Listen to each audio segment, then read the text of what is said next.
Hello दोस्तों, नमस्कार। Santoshi IAS में आप सभी का एक बार फिर स्वागत है। यहाँ पर आज हम आपका जो करंट अफेयर आया है सितंबर से लेकर दिसंबर तक 2025 तक, ये हम करंट अफेयर आज हम करने वाले हैं। तो ये हम करंट अफेयर देख लेते हैं। इसका पीडीएफ चाहिएगा तो आप टेलीग्राम का नीचे लिंक दिया गया है, वहां से जाकर डाउनलोड कर लीजिएगा। ये आपका जो मैगजीन है ये घटना चक्र की मैगजीन है। और यहाँ पर आपको अगर ये जो भी पेपर दे रहे होंगे, चाहे जो आप उत्तर प्रदेश का चाहे पेपर हो चाहे आपका बिहार का पेपर हो, हर पेपर में यहाँ से क्वेश्चन आपके आने वाले हैं। तो चलते हैं। यहाँ पर वन लाइनर दिया गया है। वन लाइनर को हमने किस फॉर्म में कन्वर्ट किया है? एमसीक्यू के फॉर्म में कन्वर्ट किया है, ताकि आप एक बार करें और आपको समझ में आए कि इसका आंसर होगा क्या। ठीक है, तो चलते हैं, पूरा कर लेते हैं। लगभग यहाँ पर 150 प्लस क्वेश्चन है। इन 150 प्लस क्वेश्चन को करने के बाद आपको एक कॉन्फिडेंस आएगा कि अगले 3 से 4 महीने का करंट अफेयर आपको बहुत ज़्यादा तैयार हो जाएगा, मतलब बहुत हद तक तैयारी हो जाएगा। ठीक है, और किसी भी पेपर में आपका लगभग 6 महीने का करंट अफेयर बहुत ज़्यादा इंपॉर्टेंट होता है। तो ये देख लीजिए, आपका रिसेंट में जो भी पेपर होने वाला है उसके लिए बहुत ही इंपॉर्टेंट है। तो देखते हैं पहला क्वेश्चन क्या कह रहा है। अगर अच्छा लगेगा लाइक शेयर सब्सक्राइब कर लेंगे। कह रहे हैं, हाल ही में किस त्योहार को यूनेस्को की अमूर्त संस्कृत विरासत की प्रतिनिधि सूची में शामिल किया गया है? तो वो कौन सा है? ये कब शामिल किया गया है? 10 दिसंबर 2025 को शामिल किया गया है।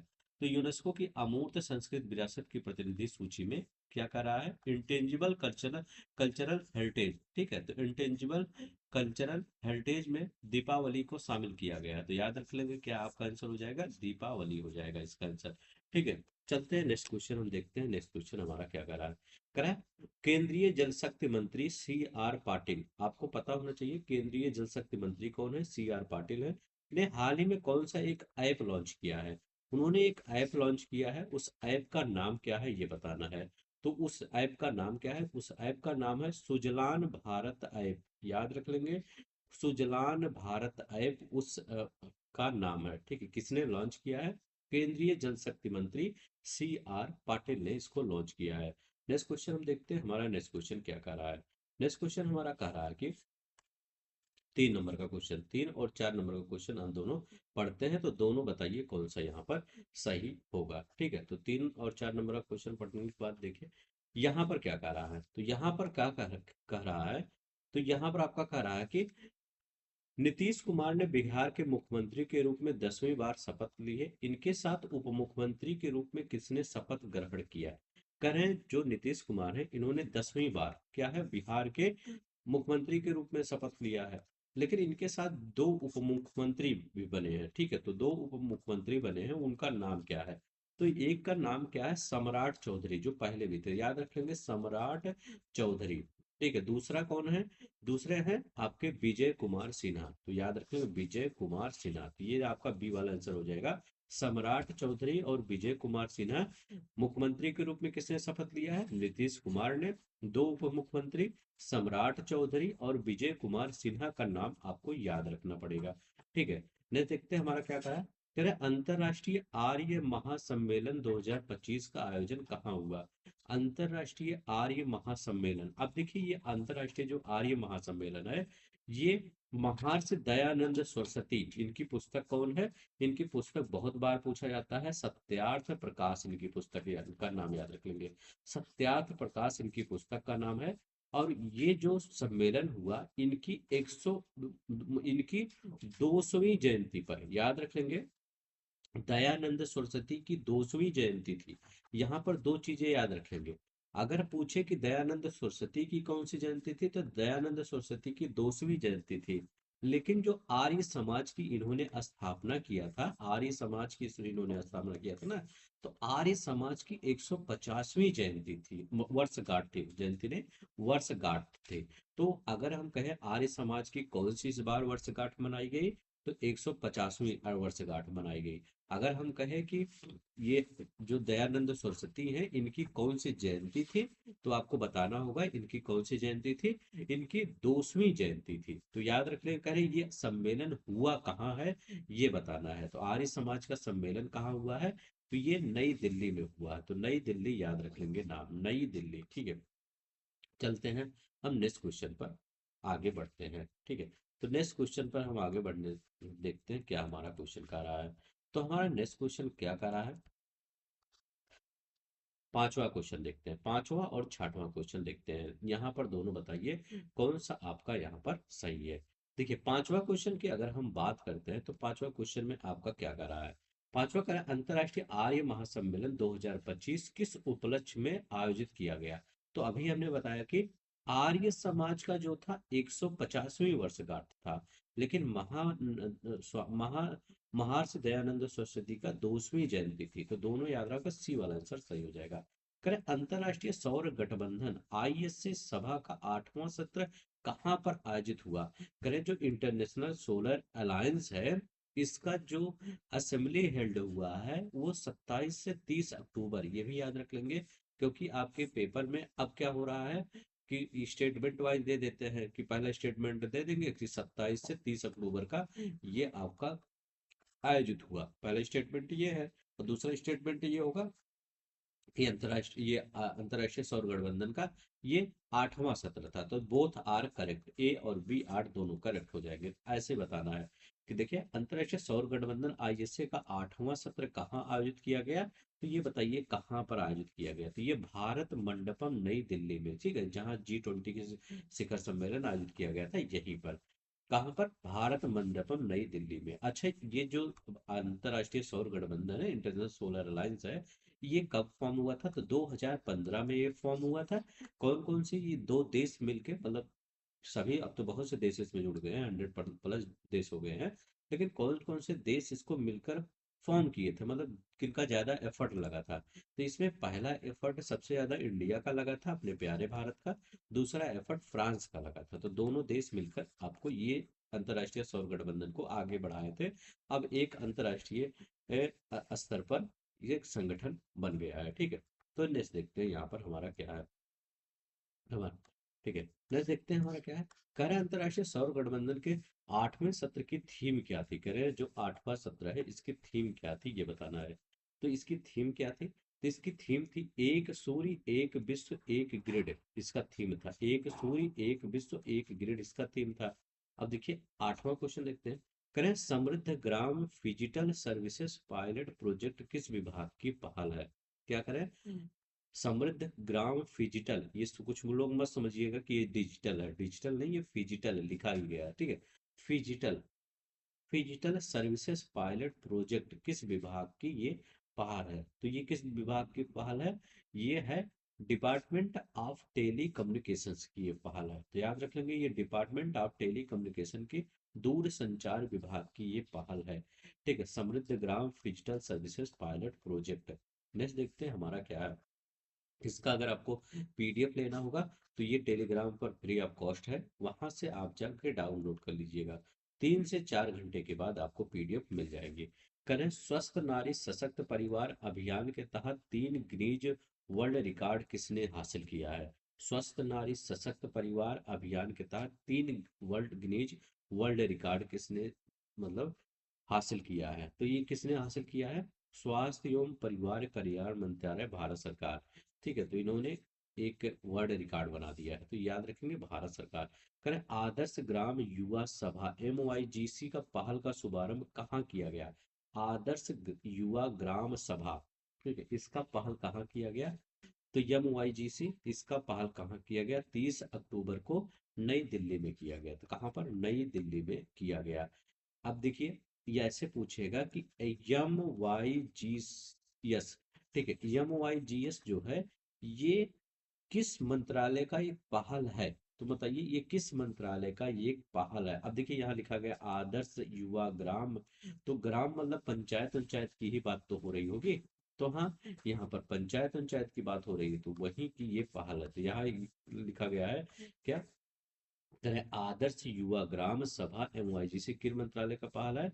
तो याद रख लेंगे ये पंचायती राज मंत्रालय, शिक्षा मंत्रालय एवं स्कूल शिक्षा साक्षरता विभाग और जनजातीय कार्य मंत्रालय का पहल है। तो याद रख लेंगे इसमें जनजातीय कार्य मंत्रालय हो जाएगा, शिक्षा मंत्रालय हो जाएगा और पंचायती राज मंत्रालय हो जाएगा, ठीक है। तो पंचायती राज मंत्रालय, शिक्षा मंत्रालय और जनजातीय कार्य मंत्रालय, तीनों लोग का याद रख लेंगे संयुक्त पहल है। कौन, एक बार फिर से याद रखला दिलवाता हूँ, पंचायती राज मंत्रालय इनका पहल है। एक आपका एजुकेशन मिनिस्ट्री, शिक्षा मंत्रालय का पहल है, शिक्षा मंत्रालय का पहल है। और जनजातीय, याद रखेंगे, जनजातीय कार्य मंत्रालय का पहल है। तो तीनों याद रखेंगे, सी वाला आंसर आपका सही हो जाएगा। करें दीपोत्सव 2025 में कुल कितने दिए जलाकर विश्व रिकॉर्ड बनाया गया? करें दीपोत्सव 2025 में कितने दिए जलाकर, तो कितने दिए जलाकर विश्व रिकॉर्ड बनाया गया? तो यहाँ पर देखते हैं कि कितना दिया जलाया गया यहाँ पर। यहाँ कर रहे हैं कि आपका 26,17,215, यही तो होगा ना। 26,17,215 दिए जलाकर क्या किया गया है, विश्व रिकॉर्ड बनाया गया है। ठीक है, तो याद रख लेंगे, यहाँ पर इतना दिए जलाया गया और विश्व रिकॉर्ड बनाया गया। यहाँ पर देखते हैं दीपोत्सव 2025 किस नदी पर आयोजित किया गया। तो ये किस नदी पर आयोजित किया गया? तो ये आयोजित किया गया सरयू नदी पर। अयोध्या सरयू में ही तो ना, तो वहीं पर ये आयोजित किया गया। ठीक है, कह रहे हैं वर्ष 2025 में अयोध्या में कौन सा दीपोत्सव संस्करण आयोजित हुआ? कह रहे हैं जो वर्ष 2025 में दीपोत्सव आयोजित होता है अयोध्या में, वो कौन सा संस्करण था? तो वो 9वां संस्करण था। याद रख लेंगे कौन सा था, 9th संस्करण था। देखिए मेरे बताने के पहले आप एक कॉपी बना लीजिए, 150 तक क्वेश्चन डाउनलोड मतलब लिख लीजिए, मतलब नंबर वाइज। इसके बाद जैसे 14 नंबर का देख रही हो, अगर आपको सही लगे सी वाला तो सी लगा दीजिए। जैसे मैं कहूँ इसका बी वाला होगा, ठीक है, तो आप अपना गलत काट दीजिएगा। ठीक है, तो ऐसे क्या होगा, आपका प्रैक्टिस हो जाएगा कितना हमारा सही जा रहा है। तो कौन सा दीपोत्सव संस्करण आयोजित किया गया? तो ये 9वां दीपोत्सव संस्करण आयोजित किया गया। नेक्स्ट देखते हैं हमारा क्या कह रहा है। कह रहे हैं पहला वाइब्रेंट गुजरात क्षेत्रीय सम्मेलन, क्या कर रहे हैं, कह रहे हैं पहला वाइब्रेंट गुजरात क्षेत्रीय सम्मेलन उत्तर गुजरात क्षेत्र कहाँ आयोजित किया गया? ठीक है, पहला वाइब्रेंट गुजरात क्षेत्रीय सम्मेलन ये कहाँ पर आयोजित किया गया? तो पहला वाइब्रेंट गुजरात, अब देखिए हमेशा होता था गुजरात वाइब्रेंट, ठीक है, लेकिन अब यहाँ पर क्या हो रहा है, गुजरात क्षेत्रीय सम्मेलन, पहला गुजरात वाइब्रेंट गुजरात क्षेत्रीय सम्मेलन ये कहाँ है? मेहसाड़ा, याद रखेंगे, मेहसाड़ा गुजरात में ये आयोजित किया गया। कहाँ पर? मेहसाड़ा गुजरात में। पहले वाइब्रेंट गुजरात क्षेत्रीय सम्मेलन का उद्घाटन किसने किया? पहले वाइब्रेंट गुजरात क्षेत्रीय का उद्घाटन किसने किया? तो वहां के जो मुख्यमंत्री हैं, मुख्यमंत्री भूपेंद्र पटेल ने किया। तो याद रख लेंगे, मुख्यमंत्री भूपेंद्र पटेल ने किया। ठीक है, तो ये याद रख लेंगे। नेक्स्ट देखते हैं हमारा क्या कह रहा है। ठीक है, कह रहे हैं कि किस जिले में ने सभी जिलों में यूपी ट्रेड शो स्वदेशी मेले का आयोजन किया? किस राज्य ने सभी जिलों में यूपी ट्रेड शो, किस राज्य ने? अभी देखिए यूपी ट्रेड शो तो हो ही गया है, तो उत्तर प्रदेश ही करेगा, इसमें कुछ अलग थोड़ी है। तो यहाँ पर उत्तर प्रदेश ने किया। स्वदेशी मेले का उद्देश्य क्या था? करें जो जो ये स्वदेशी मेला है इसका उद्देश्य क्या था ये बताना है। तो इसका उद्देश्य था सूक्ष्म लघु और मध्यम उद्यमों को प्रोत्साहन और स्थानीय उत्पादों को बढ़ावा देना, प्रमोशन ऑफ एमएसएमई और प्रमोशन ऑफ लोकल प्रोडक्ट। ठीक है, तो ये आपको याद रखना पड़ेगा। ठीक है, तो ये नेक्स्ट देखते हैं हमारा क्या कह रहा है। हमारा कह रहा है कि कार्य किस नीति का मसौदा सार्वजनिक परामर्श के लिए जारी किया गया? करें किस नीति का मसौदा जो है वो सार्वजनिक परामर्श के लिए जारी किया गया? तो किस नीति का मसौदा सार्वजनिक परामर्श के लिए? तो मसौदा कौन सा है? श्रम शक्ति नीति 2025 इसका नाम है। क्या? श्रम शक्ति नीति 2000, labour labour policy, labour force policy 2025, ये याद रखेंगे। करें श्रम शक्ति नीति 2025 किस मंत्रालय द्वारा जारी किया गया? तो करें which ministry issued the labour force policy 2025, तो किसके द्वारा जारी किया गया? श्रम और रोजगार मंत्रालय, ministry of labour and employment द्वारा ये जारी किया गया। तो याद रखेंगे श्रम एवं रोजगार मंत्रालय द्वारा, ministry of labour and employment के द्वारा ये जारी किया गया। नेक्स्ट देखते हैं हमारा क्या कह रहा है। 21 नंबर का क्वेश्चन बताइए। 21 नंबर का क्वेश्चन क्या कर रहा है, करें प्रधानमंत्री ने किस परियोजना का उद्घाटन किया जिसे भारत का सबसे बड़ा ग्रीन फील्ड हवाई अड्डा बताया जा रहा है? प्रधानमंत्री मोदी ने किस परियोजना का उद्घाटन किया जिसे भारत का सबसे बड़ा ग्रीनफील्ड हवाई अड्डा बताया जा रहा है? तो ये कौन सा है? इसका नाम है नवी मुंबई अंतर्राष्ट्रीय हवाई अड्डा। तो याद रख लेंगे, इसका नाम है नवी मुंबई अंतर्राष्ट्रीय हवाई अड्डा, इसका नाम है। करें, पटना में मेट्रो सेवा की शुरुआत के साथ बिहार देश का कौन सा राज्य बन गया? पटना में मेट्रो सेवा की शुरुआत के साथ बिहार देश का कौन सा मेट्रो राज्य बन गया? तो बिहार राज्य का 12वां। ठीक है, तो बिहार राज्य का 12वां मेट्रो राज्य बन गया। तो याद रखेंगे 12वां। नहीं, देखते हैं हमारा क्या है।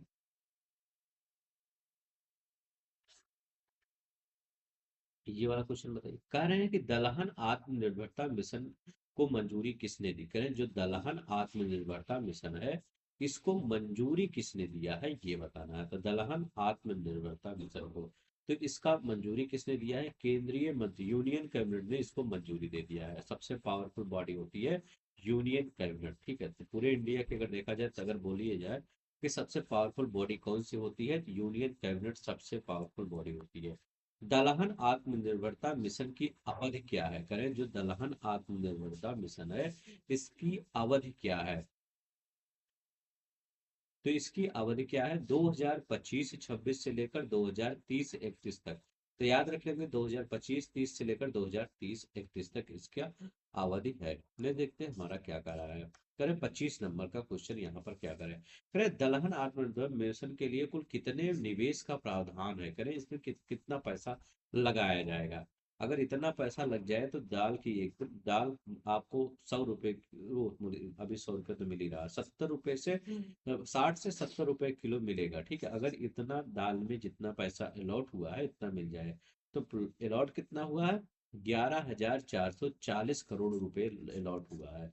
ठीक है, अगर इसमें मतलब करप्शन ना हो तो क्या है, 11,440 जो रुपए है, ये आपको 60 से 70 रुपए और अलग से किसानों को बेनिफिट होगा, अलग से किसानों को फायदा होगा। ठीक है, इतना अगर पैसा लग जाए तो मिशन के लिए क्यों कितना 11,440 करोड़ रुपए लगा है। कह रहे road map for job creation in the AI economy report किसके द्वारा जारी किया गया? ये किसके द्वारा जारी किया गया? तो ये किसके द्वारा? ये नीति आयोग के द्वारा जारी किया गया। याद रख लेंगे, NITI Aayog, road map for creation in the AI economy. Next देखते हैं हमारा क्या कर रहा है। हमारा कह रहा है कि 27 नंबर का क्वेश्चन देखिए। कह रहे हैं कि पटना मेट्रो सेवा के पहले चरण में किन दो स्टेशनों के बीच सेवा शुरू की गई? अच्छा, जो अभी पटना मेट्रो स्टेशन शुरू किया गया था, वो किन दो स्टेशनों के बीच शुरू किया गया था, ये बताना है। तो ये किन दो स्टेशनों के बीच शुरू किया गया था?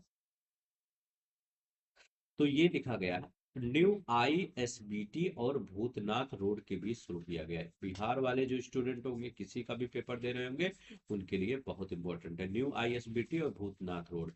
पटना मेट्रो सेवा का विस्तार आगे किस स्थान तक किया जाना है? तो ये मलाही पकड़ी तक, बिहार के जो लोग होंगे उनको पता होगा, मलाही पकड़ी तक विस्तार किया जाना है इसका। नेक्स्ट देखते हैं हमारा क्या कर रहा है। करें, मखाना मखाना महोत्सव 2025 का आयोजन पटना के किस स्थान पर हुआ? मखाना महोत्सव 2025 का आयोजन पटना के किस स्थान पर हुआ? तो ये याद रख लेंगे, इसका अ, गांधी मैदान। ठीक है, गांधी मैदान में ज्ञान भवन, गांधी मैदान ज्ञान भवन में हुआ। मखाना महोत्सव 2025 का आयोजन पटना के किस स्थान पे हुआ? तो ज्ञान भवन गांधी मैदान। ठीक है, वही क्वेश्चन डबल बार आ चुका है। ठीक है, नेक्स्ट देखते हैं हमारा क्या कर रहा है। वही क्वेश्चन कई बार आ चुका है कि यार, एक मिनट। हाँ, वही बार 3 बार ये देखिए ये वाला। अब यहाँ पर क्या करा है। करें, नमो बायोडायवर्सिटी पार्क का मुख्य उद्देश्य क्या है? याद रखेंगे, नमो बायोडायवर्सिटी पार्क। नमो बायोडायवर्सिटी, देखिए अब यहाँ पर क्या हुआ है कि ये राजस्थान के पहले, यहाँ पर एक क्वेश्चन है बनता है कि राजस्थान के पहले नमो बायोडायवर्सिटी पार्क का उद्घाटन कहाँ पर किया गया? तो ये कहाँ पर किया गया, ये क्वेश्चन छूट गया है। ये अलवर में किया गया है। ठीक है, प्रताप बांध के पास। ठीक है, प्रताप बांध अलवर में किया गया है। कौन क्या है? नमो बायोडायवर्सिटी पार्क जो है राजस्थान का पहला, ठीक है। तो ये किया गया है, करें इसका उद्देश्य क्या है ये बताइए। तो इसका उद्देश्य है स्थानीय हरियाली बढ़ाना और स्वच्छ वायु में योगदान देना, बस यही है इसका। करें जलवायु परिवर्तन प्रदर्शन सूचकांक 2026 में भारत का कौन सा स्थान प्राप्त हुआ है, बताइए इसमें भारत को कौन सा स्थान प्राप्त हुआ है। तो भारत को 23rd स्थान प्राप्त हुआ है, कौन सा 23rd स्थान भारत को प्राप्त हुआ है जलवायु परिवर्तन प्रदर्शन सूचकांक में, ठीक है। नेक्स्ट देखते हैं हमारा क्या कह रहा है। करें 35 नंबर का क्वेश्चन देखते हैं। करें एशिया प्रशांत आर्थिक सहयोग एपीईसी शिखर सम्मेलन 2025 की बैठक कहाँ पर आयोजित हुई। तो ये कहाँ पर हुई, गयोंगजू दक्षिण कोरिया में आयोजित हुआ। कहाँ पर, गयोंगजू दक्षिण कोरिया में आयोजित हुआ। करें एपीईसी शिखर सम्मेलन 2025 की थीम क्या थी। तो इसकी थीम की थी बिल्डिंग ये sustainable tomorrow connect innovate and prosper, ठीक है, इसकी थीम थी, ठीक है। ले देखते हैं हमारा क्या कह रहा है क्वेश्चन। 37 नंबर का क्वेश्चन देखिए यहाँ पर आपका क्या कह रहा है। 37 का क्वेश्चन कह रहा है कि एशिया प्रशांत आर्थिक सहयोग एपीईसी का मुख्यालय कहाँ पर स्थित है। करें इसका थीम हमने बता दिया, ये कहाँ पर आयोजित हुआ इसकी बैठक, इस बार गायंगुजी दक्षिण कोरिया में आयोजित हुआ। करें इसका मुख्यालय कहाँ पे है, तो इसका मुख्यालय सिंगापुर में है, तो याद रखेंगे सिंगापुर में इसका मुख्यालय है। करें यूनेस्को द्वारा किस भारतीय शहर को रचनात्मक पाक कला शहर UNESCO creativity city of gastronomy घोषित किया गया है। तो वो कौन सा ऐसा शहर है जिसको गैस्ट्रोनॉमी घोषित किया गया है, तो वो अपना लखनऊ है, तो याद रख लेंगे क्या है, लखनऊ सिटी है। नेक्स्ट देखते हैं हमारा क्या यहाँ पर कह रहा है। यहाँ पर देखिए ये 39 नंबर का क्वेश्चन देखते हैं यहाँ पर क्या कर रहा है। करें क्लाइमेट इनइक्वलिटी रिपोर्ट 2025 किसके द्वारा जारी किया गया। क्लाइमेट इनइक्वलिटी रिपोर्ट 2025 किसके द्वारा जारी किया गया, तो वर्ल्ड इनइक्वलिटी लैब के द्वारा इसको जारी किया गया, तो याद रख लेंगे वर्ल्ड इनइक्वलिटी लैब के द्वारा। करें क्लाइमेट इनइक्वलिटी रिपोर्ट 2025 का थीम क्या था, शीर्षक क्या था। शीर्षक इसका था climate change A capital challenge why climate policy में पॉलिसी मस्ट टैकल ओनरशिप, ठीक है। तो इसका यही क्या था, ये शीर्षक था, ये याद रख लेंगे, ठीक है। नेक्स्ट देखते हैं हमारा क्या कर रहा है। 41 नंबर का क्वेश्चन करें, विश्व के सर्वाधिक धनी 1% लोगों के पास वैश्विक संपत्ति का कितना परसेंट हिस्सा है। मतलब विश्व का सर्वाधिक जो धनी 1% लोगों के पास, मतलब अगर हम कहें कि हमारे भारत में, ये तो विश्व की बहुत बोला, हमारे भारत में सबसे ज्यादा पैसा किसके पास है, तो अडानी अंबानी ऐसे ऐसे बहुत से लोग हैं, मतलब लोग उन्हीं का नाम लेते हैं, लेकिन ऐसे ऐसे बहुत से लोग पड़े हैं, ठीक है। तो यहाँ करें विश्व के सर्वाधिक धनी लोगों के पास वैश्विक संपत्ति का कितना हिस्सा है। तो ये करें विश्व के सिर्फ एक लोगों के पास, 1% लोगों के पास, मतलब अगर 100 लोग हैं तो उसमें एक लोग ऐसे हैं जिनके पास 100 लोगों का पैसा पूरा 38.4%, मतलब 38.4%, मतलब एक कमरा है, मान लीजिए एक कमरा है, ठीक है, एक रूम है, इसी रूम में क्या है, 100 लोग को रख दीजिए, ठीक है। आप कहिए कि 100 लोग को खाना प्रोवाइड करना है, ठीक है, तो 100 लोग को खाना बराबर प्रोवाइड प्रोवाइड करेंगे तभी तो वो इक्वलिटी रहता है, बराबर बराबर नहीं। ये पूरा जो धन है, मतलब पूरा खाना जो है, पूरे खाने में ये जो बंदा है, ये इसको 38.4% दे दीजिए, अब जितना बचा वो सब में डिवाइड कर दीजिए, ठीक है, ये होता है।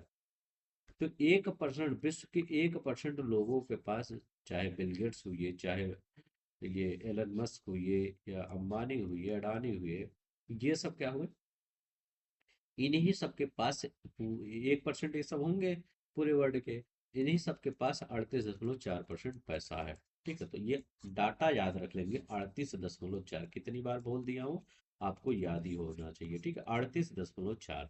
विश्व की सर्वाधिक धनी 1% लोगों का आधारित उत्सर्जन उपभोग में कितना वो योगदान करते हैं, क्यों नहीं, करें लोगों को आधारित उत्सर्जन उपभोग में, तो 15% ये उपभोग में करते हैं, ठीक है, योगदान।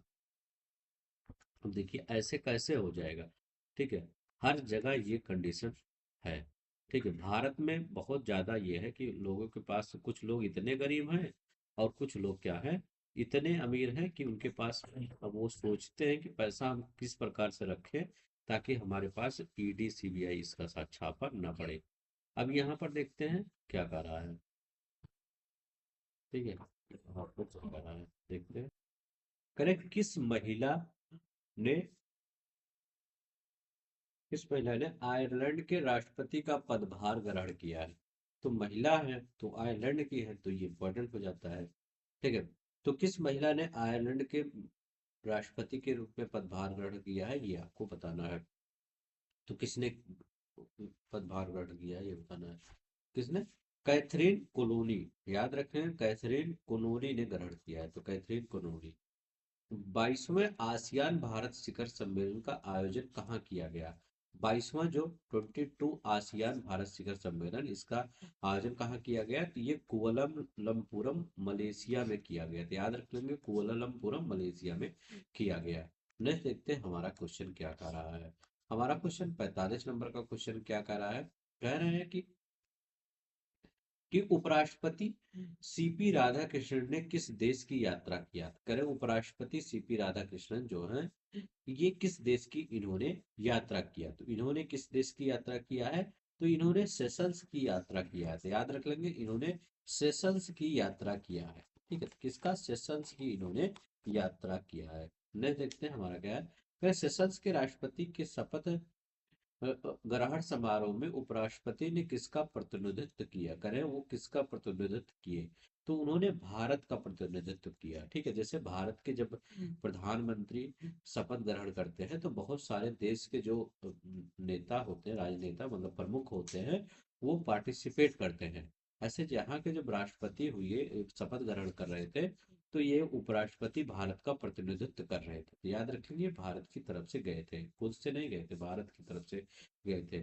और सीपी राधाकृष्णन, और ये भारत के उपराष्ट्रपति हैं और सेशल्स की यात्रा इन्होंने किया था। बस इतना चीजें याद रखना है आपको। ठीक है, तो नेक्स्ट देखते हैं अब हमारा क्या है। हमारा क्या है, कह रहे हैं कि करें, सेशल्स के राष्ट्रपति शपथ ग्रहण, ये सेशल्स के नए राष्ट्रपति का नाम क्या है? तो सेशल्स के नए राष्ट्रपति का नाम क्या है ये बताना है। तो इनके नए राष्ट्रपति का नाम क्या है? इनके राष्ट्रपति का नाम है डॉक्टर पैट्रिक हार्मिनी। तो डॉक्टर पैट्रिक हार्मिनी नाम है इनका। ठीक है, तो नेक्स्ट देखते हैं हमारा क्या है।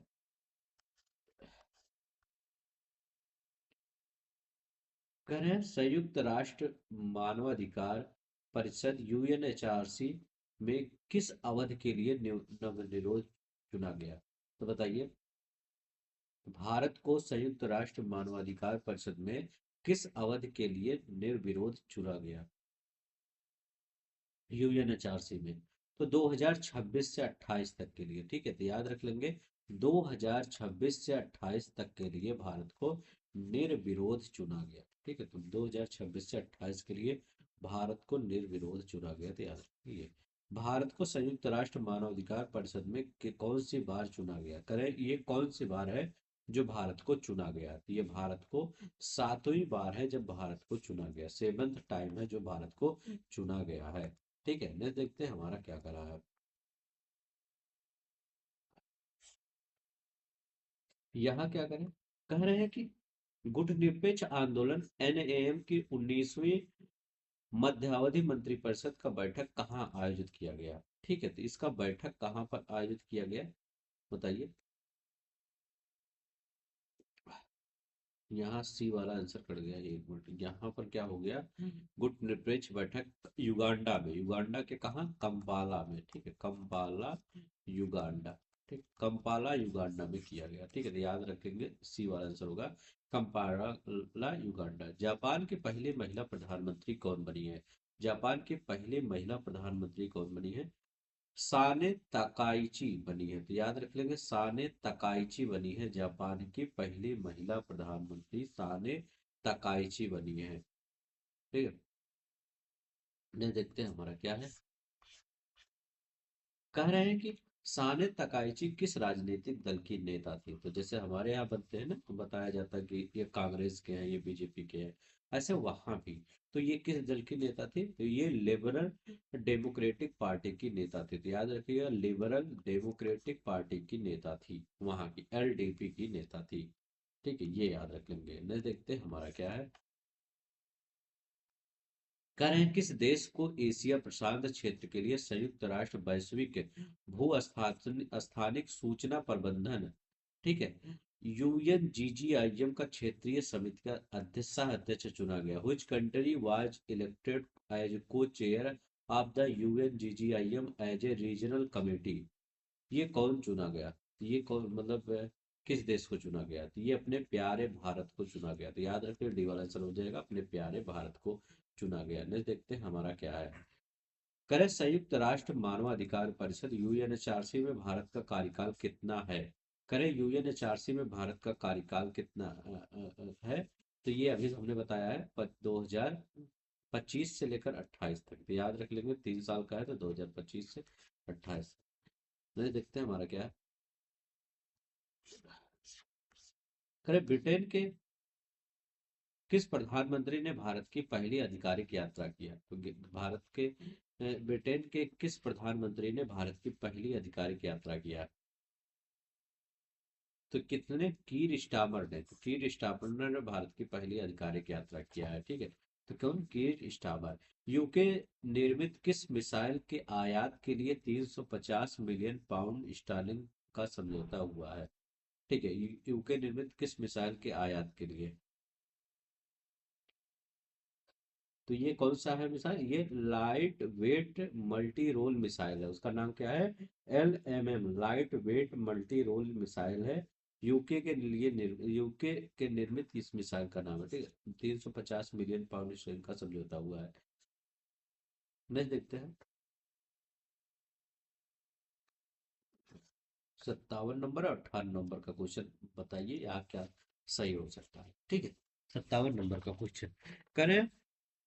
वर्ष 2025 का भौतिक का नोबल, भौतिकी जो है उसका नोबल पुरस्कार फिजिक्स के लिए किन वैज्ञानिकों को दिए जाने की घोषणा किया गया? तो जो फिजिक्स का नोबल पुरस्कार है वो किन वैज्ञानिकों को दिए जाने की घोषणा किया गया? तो कोई किन को? जॉन क्लार्क को, Michel H Devoret, John Clarke, Mrs H Devoret और जॉन एम मार्टिनिस। याद रख लेंगे, John Clarke, Michel H Devoret और जॉन एम मार्टिनिस को, ठीक है, दी जाने की घोषणा किया गया है। ये वाला आंसर सही है। वर्ष 2025 का भौतिकी का नोबेल पुरस्कार किस क्षेत्र में उपलब्धि के लिए प्रदान किया गया? भौतिकी का नोबेल पुरस्कार किस क्षेत्र की उपलब्धि के लिए?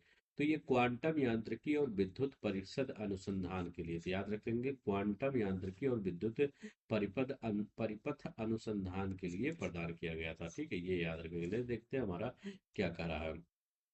हमारा क्या कर रहा है, करें।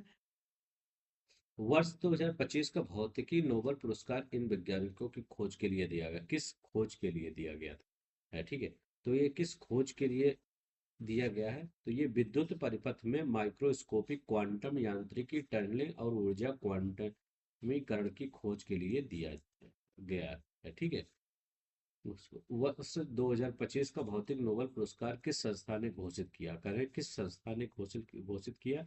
तो the royal Swedish academy of sciences ने इसको घोषित किया। The royal Swedish academy of sciences ने इसको घोषित किया। ठीक है, नेक्स्ट देखते हैं हमारा क्या कर रहा है। यहाँ कह रहे हैं किस देश ने नाटो की ईंधन पाइपलाइन प्रणाली, नाटो पाइपलाइन सिस्टम एनपीएस से जुड़ने हेतु प्रारंभिक समझौते पर हस्ताक्षर किए हैं? तो किसने समझौते पर हस्ताक्षर किए हैं? तो किसने किया है? पोलैंड ने समझौता किया है। तो याद रखेंगे, पोलैंड ने। करें, भारत और रूस की रणनीतिक साझेदारी घोषणा कितने वर्ष पूरे हो गए? India Russia strategic partnership declaration कितने वर्ष पूरे हो गए हैं? ठीक है, तो ये कितने वर्ष पूरे हो गए हैं? 25 साल पूरे हो गए। ये इंपॉर्टेंट क्वेश्चन है, याद रखेंगे, ऐसे क्वेश्चन आया है आपके पेपर में। ठीक है, ये देखते हैं हमारा क्या कर रहा है। हमारा कह रहा है कि भारत रूस रणनीतिक साझेदारी घोषणा पर किस प्रधानमंत्री ने हस्ताक्षर किए? तो मतलब किस प्रधानमंत्री ने जो स्ट्रेटेजिक पार्टनरशिप था, वो किस प्रधानमंत्री ने हमारे पुराने किए थे? तो ये अटल बिहारी वाजपेयी ने किए थे। तो याद रख लेंगे किसने? अटल बिहारी वाजपेयी ने किया था। भारत और किस देश ने रक्षा सहयोग बढ़ाने के लिए समझौते पर ज्ञापन पर हस्ताक्षर किया है? तो भारत और मोरक्को, याद रख लेंगे, भारत और जिब्राल्टर जल संधि के पास जो है मोरक्को, वही याद रख लेंगे, मोरक्को, भारत और मोरक्को। यहाँ पर देखते हैं, कह रहे हैं कि केंद्रीय मंत्रिमंडल द्वारा मंजूरी प्रदत्त निर्यातकों के लिए ऋण गारंटी योजना के तहत कितने रुपए की वार्षिक मुक्त ऋण की सहायता की परिकल्पना की गई? Under the credit guarantee scheme of the exporter approved by the union cabinet, collateral free loan assistant up to what amount has been invoiced? ठीक है, तो ये बताना कि तो कितना?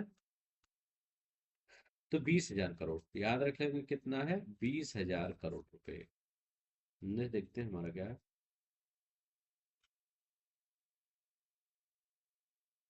अरे केंद्रीय मंत्रिमंडल ने कितने व्यय के साथ भारत के निर्यात इकोसिस्टम को सुदृढ़ करने के लिए निर्यात संवर्धन मिशन को मंजूरी दी है? निर्यात कितने निर्यात संवर्धन मिशन को मंजूरी दिया है? तो 25,060। ठीक है, तो याद रखें कितना? 25,060। यहाँ क्वेश्चन देखिए, दोनों क्वेश्चन बताइए। क्या करें? करें इलेक्ट्रॉनिक घटक विनिर्माण योजना ईसीएमएस के तहत कितने प्रोजेक्ट की मंजूरी दी गई? इलेक्ट्रॉनिक घटक विनिर्माण योजना के तहत कितने प्रोजेक्ट को मंजूरी दिया गया है? तो 7 परियोजनाओं को मंजूरी दिया गया है। ईसीएमएस के तहत स्वीकृत 7 परियोजनाओं का कुल निवेश कितना है? करें, कुल निवेश कितना है? तो कुल निवेश कितना है? 5,532।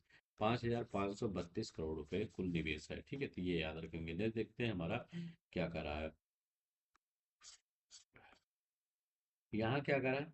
करें विश्व का सर्वश्रेष्ठ उपभोक्ता बैंक 2025 और भारत में सर्वश्रेष्ठ बैंक 2025 का पुरस्कार किस बैंक ने जीता? तो बताइए ये किस बैंक ने जीता? तो ये एसबीआई है, विश्व का सर्वश्रेष्ठ उपभोक्ता bank. World best consumer bank कौन सा है? ये क्वेश्चन इंपॉर्टेंट है। वर्ल्ड बेस्ट कंज्यूमर बैंक 2025 किसने जीता है? ये एसबीआई ने जीता है। ठीक है, जहां आप जाते हैं लाइन लगाते हैं तब भी काम नहीं होता। और दूसरा क्या है? भारत में सर्वश्रेष्ठ बैंक 2025 का पुरस्कार best bank of India 2025 SBI. ठीक है, तो ये एसबीआई को दे दिया गया है। ठीक है, तो याद रख लेंगे एसबीआई को। यहाँ क्या करें? भारतीय स्टेट बैंक एसबीआई को ये पुरस्कार किस संगठन द्वारा प्रदान किया गया? करें किस संगठन द्वारा? तो इसको ग्लोबल फाइनेंस के द्वारा प्रदान किया। ग्लोबल फाइनेंस न्यूयॉर्क है, इसके द्वारा प्रदान किया गया। करें बी राइज पहल किस संगठन द्वारा शुरू किया? करें जो बी राइज पहल है ये किस संगठन के द्वारा शुरू किया गया है? तो ये किस संगठन के द्वारा? तो ये नीति आयोग और महिला उद्यमिता मंच और डीपी वर्ल्ड के द्वारा शुरू किया गया है। नीति आयोग, महिला उद्यमिता मंच और डीपी वर्ल्ड के द्वारा ये शुरू किया गया है। बी राइज पहाड़। ठीक है, नेक्स्ट देखते हैं हमारा क्या कर रहा है। अब देखिए ये क्वेश्चन दोनों बताइए, दोनों में अच्छा क्वेश्चन है कि बी राइज का पूर्ण रूप क्या है? बहुत बार पूछता है बी राइज का पूर्ण रूप क्या है। तो बी राइज का पूर्ण रूप है वोमेन एंटरप्रेन्योर।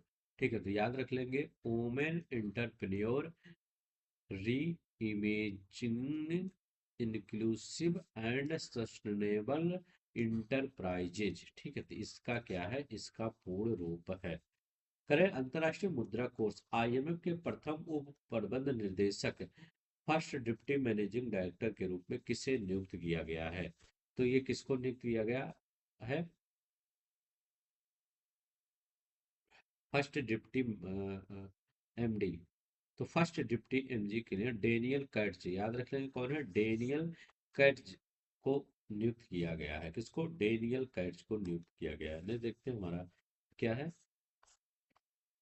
करें अंतर्राष्ट्रीय मुद्रा कोष आईएमएफ के प्रबंध निर्देशक कौन बने हैं? करें अंतर्राष्ट्रीय ये अंतर्राष्ट्रीय मुद्रा कोष आईएमएफ के प्रबंध निर्देशक कौन बने हैं?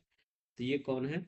कौन है बने नहीं, मैनेजिंग डायरेक्टर कौन है? तो ये कौन है? Christina Georgieva. तो याद रखिएगा क्रिस्टिना जॉर्जिवा है। भारतीय रिजर्व बैंक आरबीआई ने किसे नया कार्यकारी निर्देशक एग्जीक्यूटिव डायरेक्टर नियुक्त किया है भारतीय रिजर्व बैंक ने? किसको नियुक्त किया है? तो सोनाली सेन गुप्ता को नियुक्त किया। याद रखेंगे, सोनाली सेन गुप्ता को नियुक्त किया गया है। नहीं, देखते हैं हमारा क्या है कि यहाँ क्या करें। कह रहे हैं भारतीय प्रधानमंत्री धन धान्य कृषि योजना, पीएम धन धान्य कृषि योजना किसने प्रारंभ किया है? तो पीएम धन धन योजना प्रधानमंत्री नरेंद्र मोदी ने प्रारंभ किया है। ठीक है, प्रधानमंत्री धन धान्य कृषि योजना के साथ कौन सा मिशन प्रारंभ किया गया है? तो ये करें, कौन सा मिशन प्रारंभ किया गया है? तो इसके साथ दालों में आत्मनिर्भरता मिशन प्रारंभ किया गया। दालों में आत्मनिर्भरता मिशन इसी में प्रारंभ किया गया है। करें, भारत ईएफटीए व्यापार आर्थिक साझेदारी समझौता कब लागू हुआ? तो ये कब लागू हुआ? 1 अक्टूबर 2025 को लागू हुआ। ठीक है, कब? 1 अक्टूबर 2025 को लागू हुआ। यहाँ पर देखते हैं क्या करें। करें, 13वीं संयुक्त सैन्य सहयोग समिति की बैठक कहाँ आयोजित हुआ? संयुक्त समिति का बैठक कहाँ आयोजित हुआ? ये नई दिल्ली में आयोजित हुआ। तो याद रखें, कहाँ पर? नई दिल्ली में आयोजित हुआ। नहीं, देखते हैं हमारा क्या करा है। यहाँ क्या करें, माहे श्रेणी देश का पहला anti submarine warfare shallow watercraft Mumbai के नौसेना डॉकयार्ड में आयोजित हुआ। किस कमान में शामिल हुआ? तो माहे श्रेणी का देश का पहला anti submarine warfare shallow watercraft तो कहाँ पर शामिल हुआ? पश्चिमी नौसेना कमान में यह शामिल हुआ। कहाँ पर? पश्चिमी नौसेना कमान में ये शामिल हुआ। नहीं, देखते हैं हमारा क्या करा। यहाँ कह रहे हैं कि एसएलवी श्रृंखला के तीसरे जहाज आईएनएस इच्छक की बात कर रहे हैं, को कहाँ आयोजित औपचारिक कार्यक्रम के दौरान भारतीय नौसेना में शामिल किया गया? तो आईएनएस इच्छक को कहाँ पर शामिल किया गया? क्वेश्चन अच्छा है, बोलिए। तो ये कहाँ पर? ये कोच्चि स्थित नौसेना बेस पर शामिल किया गया है। ठीक है, इच्छक को कोच्चि में, ठीक है, शामिल किया गया है। यहाँ पर देखते हैं, कह रहे हैं कि किस प्रसिद्ध भारतीय अंतरिक्ष वैज्ञानिक का 100 वर्ष की आयु में निधन हो गया? तो किनका 100 वर्ष की आयु में निधन हो गया? तो उनका नाम क्या है? उस इनका नाम बताइए क्या है? हैं? स्वदेशी एंटीबायोटिक, इनका नाम क्या है? हाँ, तो इनका नाम क्या है? डॉक्टर एकनाथ वसंत चिटनिस। याद रख लेंगे, डॉक्टर एकनाथ है वसंत चिटनिस। भारत का पहला स्वदेशी एंटीबायोटिक कौन सा है? भारत का पहला स्वदेशी एंटीबायोटिक नेफ्रेथोमाइसिन है। बहुत इंपॉर्टेंट क्वेश्चन है, बहुत सुर्खियों में है, तो याद रख लेंगे, नेफ्थरोमाइसिन इसका है। ठीक है, नेक्स्ट देखते हैं हमारा क्या कर रहा है। अब यहाँ पर देखते हैं, कह रहे हैं नेफ्रेटोमाइसिन किस प्रमुख समस्या से लड़ने के लिए विकसित किया गया है? कह रहे हैं जो नेफ्रेटोमाइसिन है किस प्रमुख समस्या से लड़ने के लिए विकसित किया गया है? तो कौन? एंटी माइक्रोबियल रेजिस्टेंस से लड़ने के लिए विकसित किया गया है। एंटी माइक्रोबियल रेजिस्टेंस से लड़ने के लिए ये विकसित किया गया है। नेक्स्ट देखते हैं हमारा क्या है। कह रहे हैं कि कौन सा देश ट्रेकोमा को सार्वजनिक स्वास्थ्य समस्या के रूप में समाप्त करने के लिए 26वां देश बना है? कौन सा देश ट्रेकोमा को सार्वजनिक स्वास्थ्य समस्या के रूप में समाप्त करने के लिए समाप्त करने वाला 26वां देश बना है? ट्रेकोमा को समाप्त कौन किया है? तो ये फिजी बना है। तो याद रखेंगे, ये फिजी बना है। नहीं, देखते हैं हमारा क्या कर रहा है। करें हिंदुस्तान करें हिंदुस्तान एरोनॉटिक्स लिमिटेड एचएएल ने SJ-100 विमान उत्पादन के लिए किस कंपनी के साथ समझौता ज्ञापन पर हस्ताक्षर किया है? तो किस कंपनी के साथ समझौते ज्ञापन पर हस्ताक्षर किया है? तो किस कंपनी के साथ? तो ये यूनाइटेड एयरक्राफ्ट कारपोरेशन यूएसी के साथ समझौते पर हस्ताक्षर किया। United aircraft corporation. नहीं, देखते हैं हमारा क्या कर रहा है क्वेश्चन। अब ये देखिए, अच्छा क्वेश्चन है ये भी। कह रहे हैं कि SJ-100 विमान उत्पादन से संबंधित HAL और यूएसी समझौता ज्ञापन कहाँ पर हस्ताक्षर किया गया है? तो ये कहाँ पर हस्ताक्षर किया गया है?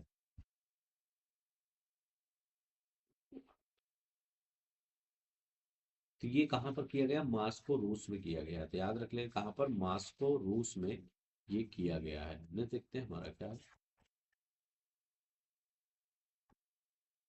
करें SJ-100 किस प्रकार का नागरिक विमान है? करें SJ-100 किस प्रकार का नागरिक विमान है, ये बताना है।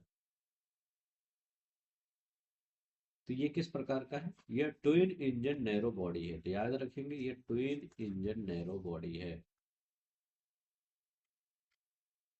क्या करें? कहें देश का पहला स्वदेशी विमान वाहक पोत कौन सा है? देश का पहला स्वदेशी विमान वाहक पोत कौन सा है? तो उसका नाम है INS विक्रांत, नाम है, याद रख लेंगे INS विक्रांत नाम है। हाल ही में जन अवतरण की गई तीव्र गति की दो उन्नत गश्ती नौकाओं का नाम क्या है?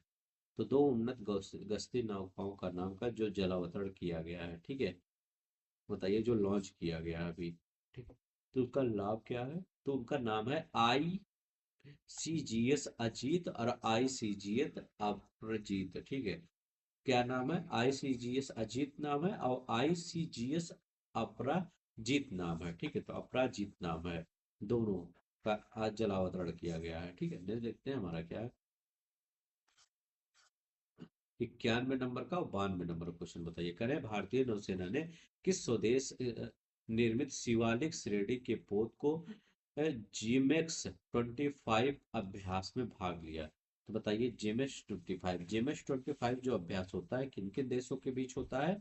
तो वो इंडिया और जापान के बीच होता है, तो इंडिया और जापान के बीच में जेमेक्स होता है।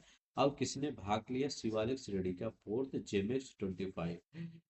शिवालिक श्रेणी के पोत ने, स्वदेशी निर्मित है, इसने भाग लिया है। तो किसने लिया है?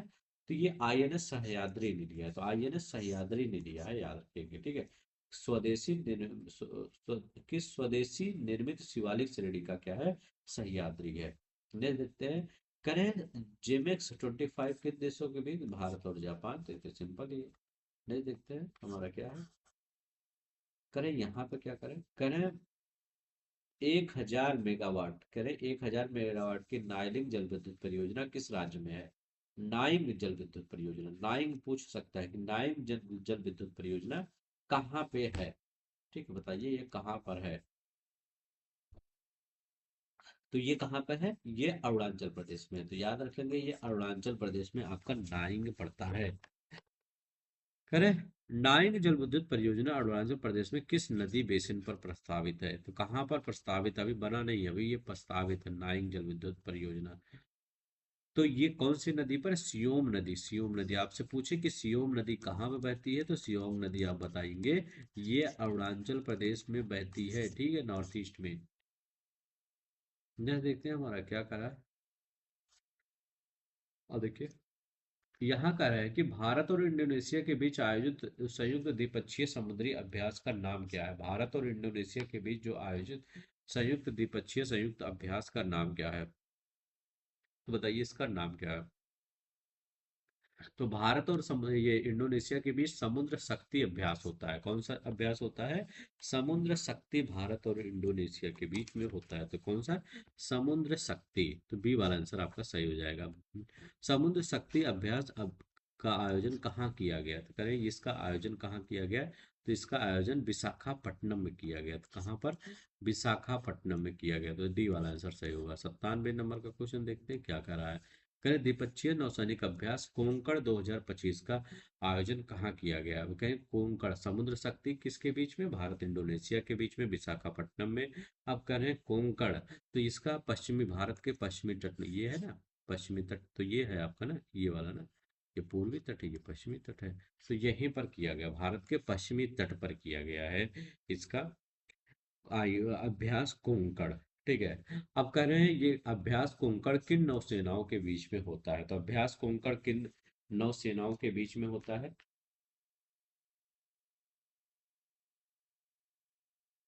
तो ये भारत और रॉयल नेवी यूके, मतलब भारतीय नौसेना और यूके की नौसेना के बीच में होता है। तो याद रख लेंगे किसके? भारत और यूके की नौसेना के बीच में होता है। तो याद रखेंगे भारत और यूके। नेक्स्ट देखते हैं हमारा क्या कर रहा है।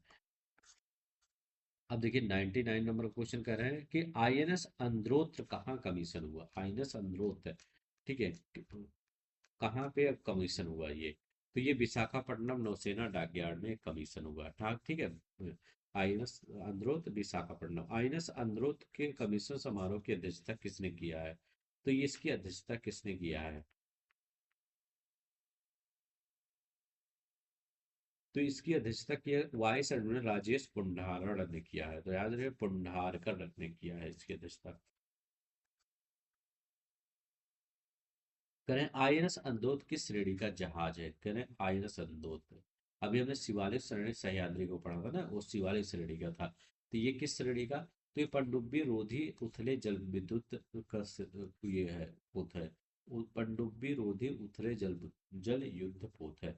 आईएनएस अंद्रोथ का निर्माण किस शिपयार्ड द्वारा किया गया? करें आईएनएस अंद्रोथ का निर्माण किस शिपयार्ड द्वारा किया गया है?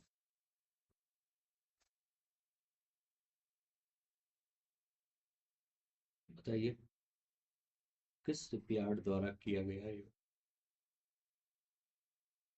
तो गार्डन रिच शिप बिल्डर्स और इंजीनियर्स कोलकाता के द्वारा किया गया। आयना संद्रोत का निर्माण ये कोलकाता, गार्डन GRSE कोलकाता के द्वारा किया गया, कोलकाता के द्वारा, ठीक है, ये याद रख लेंगे। नहीं, देखते हैं हमारा क्या कर रहा है। करें प्रसिद्ध फिल्म अभिनेता धर्मेंद्र का 89 साल की उम्र में निधन हो गया, ठीक है। किस वर्ष उनको पद्म भूषण से सम्मानित किया गया है? करें किस वर्ष उनको पद्म भूषण से धर्मेंद्र को सम्मानित किया गया था? तो ये इनको किस वर्ष सम्मानित किया गया था, बताइए।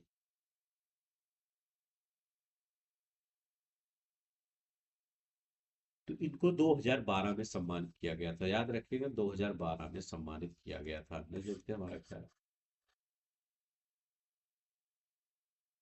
ये बताइए यहाँ पे क्या होगा। करें किसने भारत के 53वें मुख्य न्यायाधीश के रूप में पदभार ग्रहण किया? 53वें न्यायाधीश के रूप में पदभार ग्रहण किया। तो न्यायमूर्ति सूर्यकांत, याद रख लेंगे, न्यायमूर्ति सूर्यकांत ने ग्रहण किया, तो न्यायमूर्ति सूर्यकांत। मिस यूनिवर्स 2025 का खिताब किसने जीता? करें मिस यूनिवर्स 2025 का खिताब किसने जीता? तो फातिमा बॉस जो है मेक्सिको की है, इन्होंने जीता। तो मिक्स मिस यूनिवर्स 2025 का खिताब फातिमा बॉस ने जीता, जो 2025 की है, ठीक है, ठीक है यार, ये मोरक्को की है जो। ये देखिए, क्या करें यहाँ पे, करें राष्ट्रीय एकता दिवस, नेशनल यूनिटी डे भारत में कब मनाया जाता है? करें नेशनल एकता दिवस भारत में कब मनाया जाता है? राष्ट्रीय एकता दिवस तो 31 अक्टूबर को मनाया जाता है, तो याद रहे, सिंपल ही क्वेश्चन है। 31 अक्टूबर को मनाया राष्ट्रीय एकता दिवस किस महान नेता, तो यह सरदार वल्लभ भाई पटेल की जयंती पर मनाया जाता है, सिंपल है, जो 31 अक्टूबर को पड़ती है। करें प्रोफेसर जयंत विष्णु नार्लिकर के को मरणोपरांत कौन से पुरस्कार देने की घोषणा किया गया? मतलब जब ये मर गए तो इनको कौन सा पुरस्कार देने, मतलब जीते जी दे दिए होते। तो याद रखेंगे कौन सा पुरस्कार, विज्ञान रत्न पुरस्कार, राष्ट्रीय विज्ञान पुरस्कार देने की घोषणा किया गया है, ठीक है, तो याद रख लेंगे विज्ञान रत्न पुरस्कार मतलब विज्ञान, राष्ट्रीय विज्ञान पुरस्कार। अब देखिए विज्ञान टीम पुरस्कार 2000 किस संस्था को प्रदान किया गया? कह रहे हैं कि विज्ञान टीम पुरस्कार 2025 किस संस्था को प्रदान किया गया?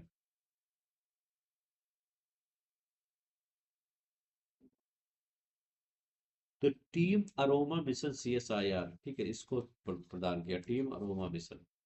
राष्ट्रीय विज्ञान पुरस्कारों की कुल श्रेणियां कितनी हैं? तो राष्ट्रीय विज्ञान पुरस्कारों की कुल कितनी श्रेणियां हैं? तो कुल 4 श्रेणियों में है। 4 श्रेणी में एक होता है, चारों श्रेणी में एक हो आता है विज्ञान रत्न, ठीक है। दूसरा क्या होता है, विज्ञान श्री, विज्ञान श्री, ठीक है, विज्ञान रत्न विज्ञान श्री हो गया। इसके बाद आपका विज्ञान युवा शांति स्वरूप भटनागर, विज्ञान क्या है, विज्ञान युवा शांति स्वरूप, स्वरूप भटनागर, और टीम।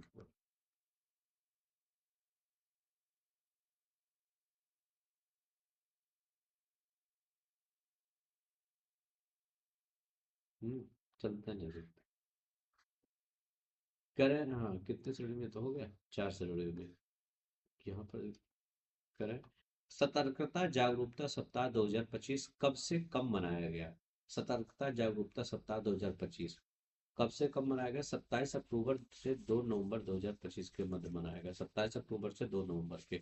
सतर्कता जागरूकता सप्ताह 2025 की थीम क्या थी? तो इसकी थीम क्या थी? सतर्कता हमारी साझा जिम्मेदारी है, ठीक है। विजिलेंस आवर शेयर्ड रिस्पॉन्सिबिलिटी, ठीक है। तो ये याद रख लेंगे, जिन लोग को अच्छा लगेगा वो सब लाइक शेयर सब्सक्राइब कर देंगे, ठीक है। करें 8वें केंद्रीय वेतन आयोग एट्थ पे कमीशन का अध्यक्ष किसे नियुक्त किया गया? करें एट्थ पे कमीशन का अध्यक्ष किसे नियुक्त किया गया? तो किसे नियुक्त किया गया? न्यायमूर्ति रंजना प्रकाश देसाई को। तो याद रख लेंगे, न्यायमूर्ति रंजना प्रकाश देसाई को नियुक्त किया गया, ठीक है। तो न्यायमूर्ति रंजना प्रकाश देसाई किस प्रसिद्ध अभिनेता का 74 वर्ष की आयु में निधन हो गया? तो किस प्रसिद्ध अभिनेता का 74 वर्ष की आयु में निधन हो गया, ये बताना है।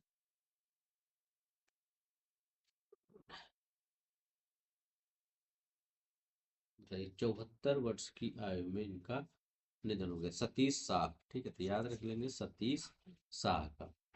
अब यहाँ पर देखते हैं।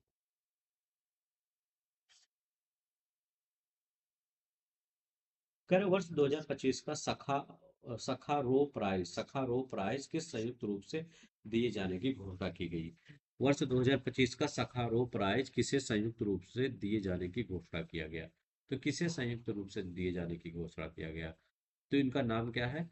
तो बेलारूस के जो पत्रकार है आंद्रेज पोर्तोबुल, याद रखेंगे आंद्रेज पोर्जोबुत, और मीमा जर्जिया के पत्रकार हैं जिमिया अमगा लाबोली। याद रखिएगा सखारोज बहुत इंपॉर्टेंट है, वेरी मोस्ट इंपॉर्टेंट लगा लीजिएगा। सखारो पुरस्कार किसको दिया जा गया? आंद्रे पोजो बुत और मिया अमांगला बेली। तो याद रख लेंगे जिम्निया अमांगला बेली, इन्हीं को दिया गया। तो बी वाला आंसर आपका सही हो जाएगा। विश्व पोलियो दिवस कब मनाया जाता है? 24 अक्टूबर को विश्व पोलियो दिवस मनाया जाता है। याद रखिए विश्व पोलियो दिवस कब मनाया जाता है? 24 अक्टूबर को विश्व पोलियो दिवस मनाया जाता है। नेक्स्ट देखते हैं हमारा क्या है।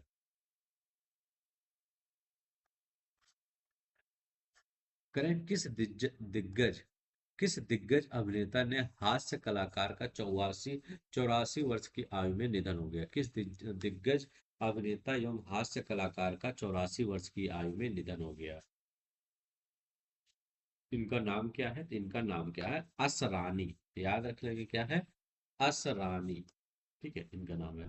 कहें किस अभिनेता का 68 वर्ष की आयु में निधन हो गया? किस अभिनेता का 68 वर्ष की आयु में निधन हो गया? तो इनका नाम क्या है? पंकज। किस अभिनेता का 68 वर्ष की आयु में निधन हो गया? तो उनका नाम है पंकज धीर। फिर याद रखें पंकज धीर। यहाँ देखते हैं। करें पंकज धीर किस प्रसिद्ध धारावाहिक में कर्ण की भूमिका निभाने के लिए जाने जाते थे? तो वो किस धारावाहिक में? तो महाभारत में। तो याद रख लेंगे महाभारत में उन्होंने क्या किया था? कर्ण की भूमिका निभाया था महाभारत में, ठीक है। बहुत अच्छा रोल किए थे इन्होंने।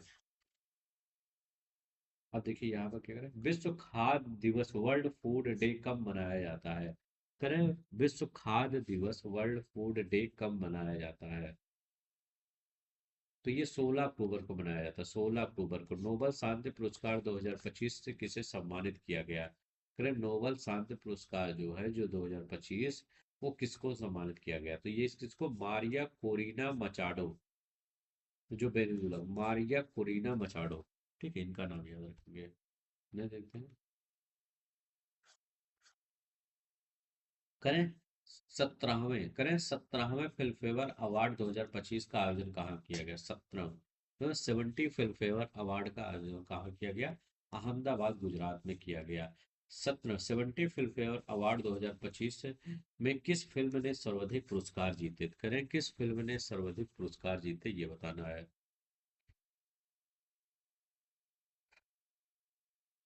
बताइए किस फिल्म ने सर्वाधिक पुरस्कार जीते हैं?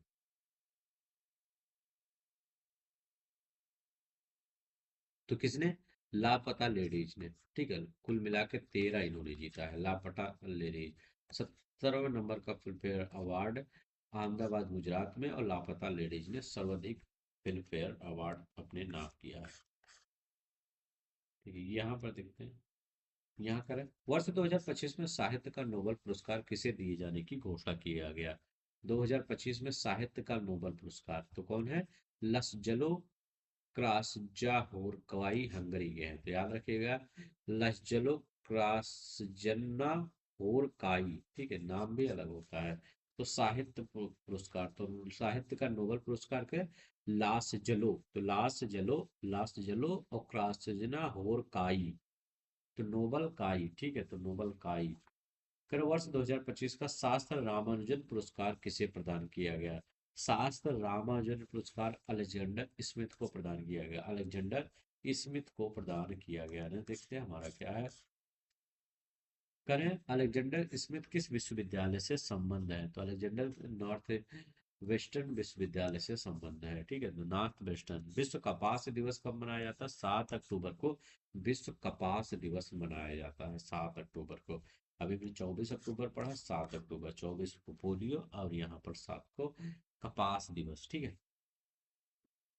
करें विश्व में, ये क्या करें, करें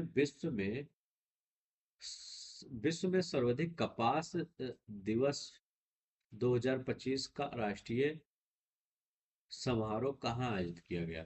भारत में विश्व कपास दिवस 2025 का राष्ट्रीय सम्मेलन कहाँ आयोजित किया गया?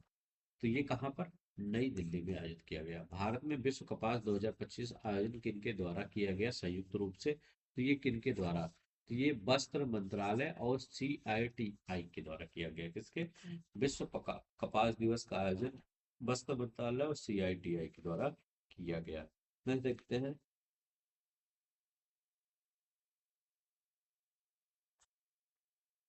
ये वाला देखिए क्वेश्चन, क्या कह रहे हैं? कह रहे हैं भारत में विश्व कपास दिवस 2025 का समारोह की थीम क्या थी? बताइए थीम क्या थी इसकी?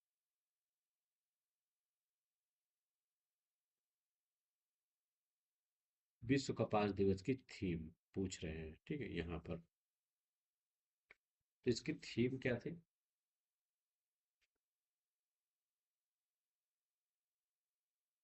तो यहाँ पर इसकी थीम थी प्रौद्योगिकी, जलवायु और प्रतिस्पर्धा, ठीक है, यहाँ पर तो है ही नहीं है।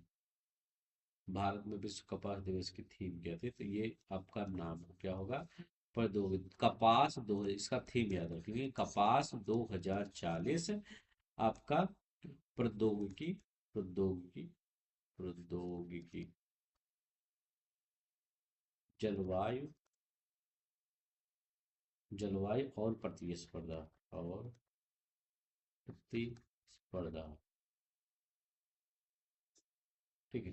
क्या है? कपास 2040, प्रौद्योगिकी, जलवायु और प्रतिस्पर्धा, इसकी ये थीम थी, ठीक है, तो ये याद रखें। कह रहे हैं भारत में वायुसेना इंडियन एयरफोर्स डे कब मनाया जाता है? इंडियन एयरफोर्स डे कब मनाया जाता है? 8 अक्टूबर को मनाया जाता है ये इंडियन एयरफोर्स डे, ठीक है, तो ये याद रखेंगे। नहीं, देखते हैं हमारा क्या है।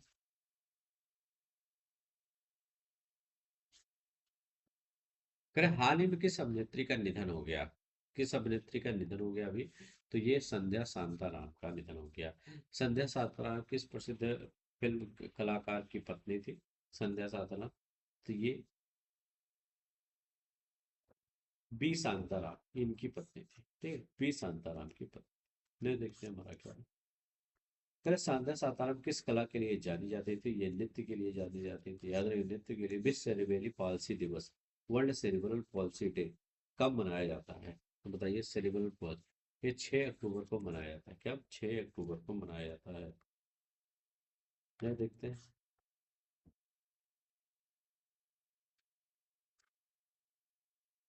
6 अक्टूबर।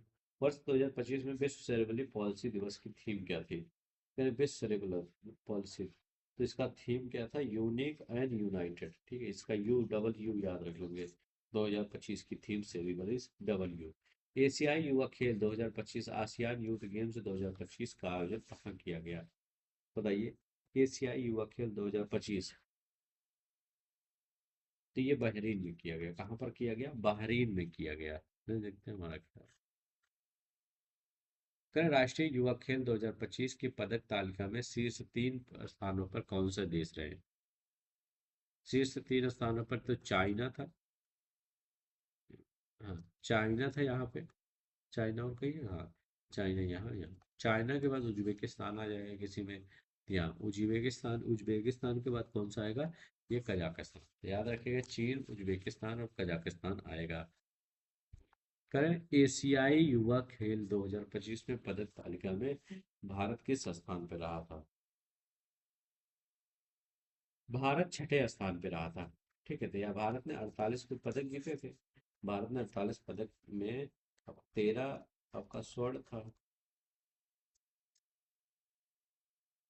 ठीक है, 13 स्वर्ण था, 18 क्या था, रजत था, और आपका 17 था कांस्य। तो छठे स्थान पर।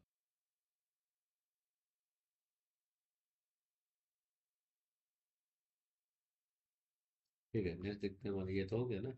हाँ, एशिया युवा खेल में भारत छठे स्थान पे था। ठीक है, छठे स्थान पर 48 पदक जीते। एशियाई युवा खेल में भारत ने कितने पदक जीते? 48 पदक जीते। ठीक है, ये हो गया। प्रो कबड्डी के सीजन 12 का खिताब किस टीम ने जीता? अच्छा क्वेश्चन है, बताइए। जो प्रो कबड्डी है उसके सीजन जो 12, जैसे आईपीएल का सीजन चलता है ना, 18 भी चला, अभी 19 चलेगा, तो ये प्रो कबड्डी का सीजन 12 था। तो ये करें किस टीम ने जीता है? तो इसको जीता है दबंग दिल्ली। ठीक है, याद रखिए, दबंग दिल्ली केसी इसका दूसरा खिताब था, सेकंड खिताब था। तो याद रखिए, दबंग दिल्ली का दूसरा। प्रो कबड्डी लीग सीजन 12 में कौन सी टीम उप विजेता रनर अप रही है? कौन सी टीम, बताइए। दबंग दिल्ली ने जीत लिया है, लेकिन उप विजेता कौन है? पुनेरी पल्टन। ठीक है, पुनेरी पल्टन है ना, ये उप विजेता रही है। ठीक है, तो याद रखिएगा, पुनेरी पल्टन उप विजेता रही है। अब यहाँ देखिए, सैफ अंडर 17 चैंपियनशिप 2025 का आयोजन कहाँ हुआ? तो सैफ अंडर 17 2025 कहाँ हुआ? कोलंबो में हुआ। याद रखें, श्रीलंका, कोलंबो में। सैफ का पूरा नाम क्या है? करे सैफ का पूरा नाम तो बता दीजिए, क्या है सैफ का पूरा नाम? तो सैफ का पूरा नाम क्या है? दक्षिण एशियाई फुटबॉल संघ। ठीक है, दक्षिण साउथ एशिया फुटबॉल फेडरेशन। ठीक है, साउथ एशियन फुटबॉल, साउथ उधर दक्षिण एशियन फुटबॉल फोरम। ठीक है, south Asian football, south Asian football federation. ठीक है, तो ये याद रखेंगे। नहीं, देखते हैं हमारा क्या है। क्या सैफ अंडर 17 चैंपियनशिप 2025 में कौन सी टीम चैंपियन बनी है, बताइए।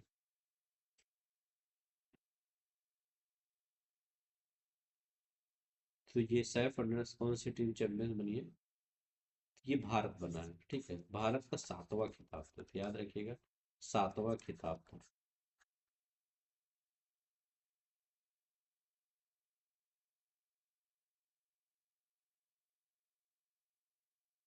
तो कौन सी टीम? भारत ने जीता है 7वां खिताब, सैफ। ठीक है, यहाँ पर देखते हैं यहाँ क्या कर रहे हैं।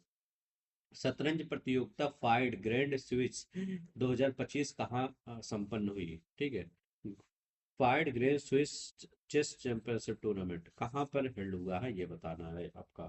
तो ये कहाँ पर? समरकंद, उज्बेकिस्तान में। ठीक है, फाइड ग्रैंड स्विस 2025 की ओपन स्पर्धा का खिताब किसने जीता है? तो करें, ओपन स्पर्धा का खिताब किसने जीता है, ये बताना है।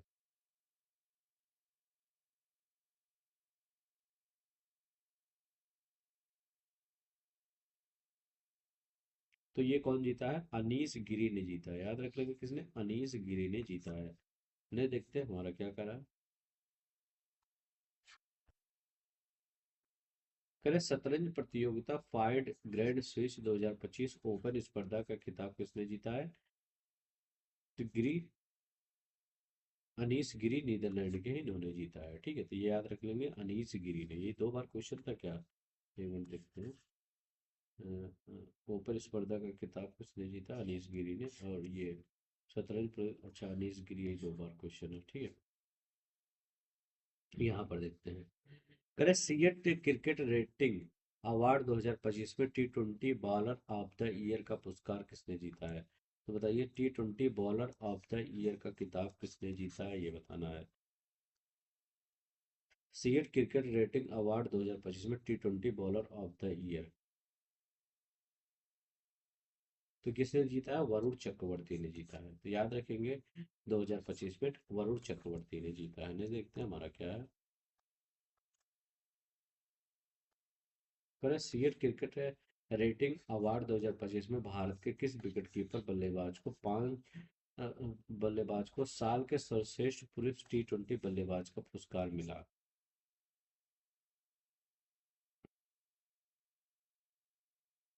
तो ये किसको मिला? संजू सैमसन को, याद रखिएगा, संजू सैमसन को मिला है। Sanju Sam CEAT life time achievement award 2025 में किन्हें सम्मानित किया गया? तो किसे सम्मानित किया गया? तो ये ब्रायन लारा और बीएस चंद्रशेखर को सम्मानित किया गया। ब्रायन लारा और बीएस चंद्रशेखर को सम्मानित किया गया यहाँ पे। ठीक है, नेक्स्ट देखते हैं।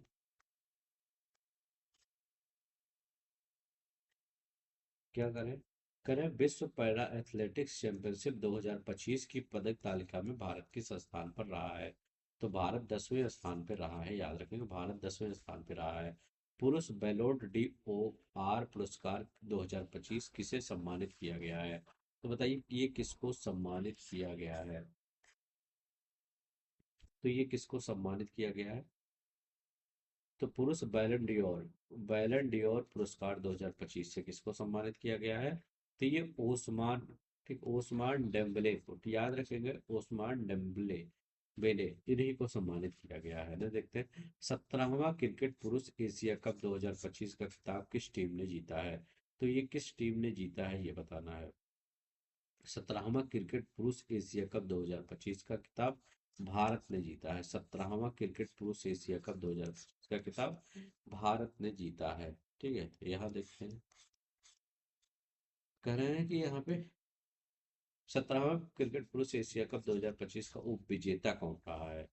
ठीक है, करें ये भारत जीता, उप विजेता कौन सा रहा है? पाकिस्तान उप विजेता रहा है, याद रख लेंगे, पाकिस्तान उप विजेता रहा है। 17वां क्रिकेट पुरुष एशिया कप 2000 टूर्नामेंट में सर्वश्रेष्ठ खिलाड़ी कौन सा है? तो टूर्नामेंट का सर्वश्रेष्ठ खिलाड़ी का पुरस्कार अभिषेक शर्मा को मिला है, तो याद रख लेंगे कौन सा? अभिषेक, टूर्नामेंट के सर्वश्रेष्ठ खिलाड़ी का पुरस्कार किसको मिला है? अभिषेक शर्मा को मिला है। देखते हैं हमारा क्या है।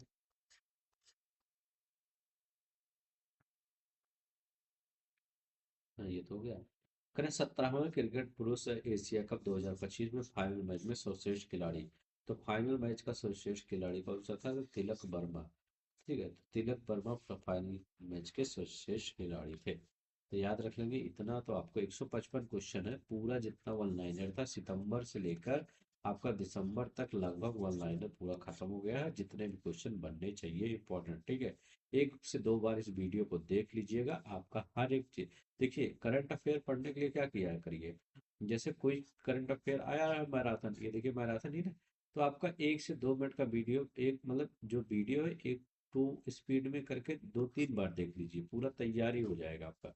ठीक है, अगर अच्छा लगेगा तो लाइक शेयर सब्सक्राइब करिएगा। जय हिंद, जय भारत।